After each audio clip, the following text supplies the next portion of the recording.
India സഖ്യത്തിൻ്റെ ഒരാശയം അത് കേരളത്തിലും നിലനിൽക്കണം. അപ്പോൾ മതേതര കക്ഷികൾ പരസ്പരം വർഗീയത ആരോപിക്കുന്ന രീതിയിലുള്ള ചില കാര്യങ്ങൾ ഇവിടെ കാണുന്നുണ്ട്. അത് നമ്മുടെ നാടിൻ്റെ ഒരു സാമൂഹിക അന്തരീക്ഷത്തിന് മോശമാണ്. അത് കൂടുതൽ ആളുകളിൽ വർഗീയ ചിന്തകളുണ്ടാക്കാൻ വഴിവെക്കും. താൽക്കാലിക ലാഭത്തിന് വേണ്ടി ആരും അത്തരം കാര്യങ്ങളിലേക്ക് പോകരുത്.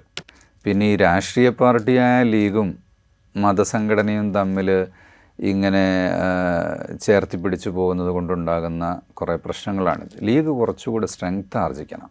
അവർ ഒരു പൊതു രാഷ്ട്രീയ രംഗത്തേക്ക് വരികയും രാഷ്ട്രീയ സ്വാധീനത്തെ ശക്തിപ്പെടുത്തുന്നതിലേക്ക് ലീഗ് വരികയും വേണം. Political strength ആർജിക്കണം.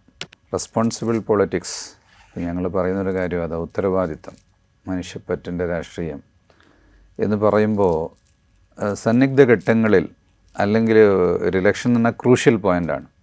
അവിടെ ഏതെങ്കിലും തരത്തിലുള്ള ഡിവിഷൻ ഉണ്ടാക്കാൻ അല്ലെങ്കിൽ ഗെയിൻ ചെയ്യാൻ വേണ്ടിയുള്ള ചില ടാക്റ്റിക്കുകൾ പ്രയോഗിക്കുമ്പോൾ അതിൻ്റെ ദൂരവ്യാപകമായ ഫലത്തെക്കുറിച്ച് വളരെ ബോധവാന്മാരായിരിക്കേണ്ടതാണ് എല്ലാ നേതൃത്വവും എന്നുള്ളതാണ്.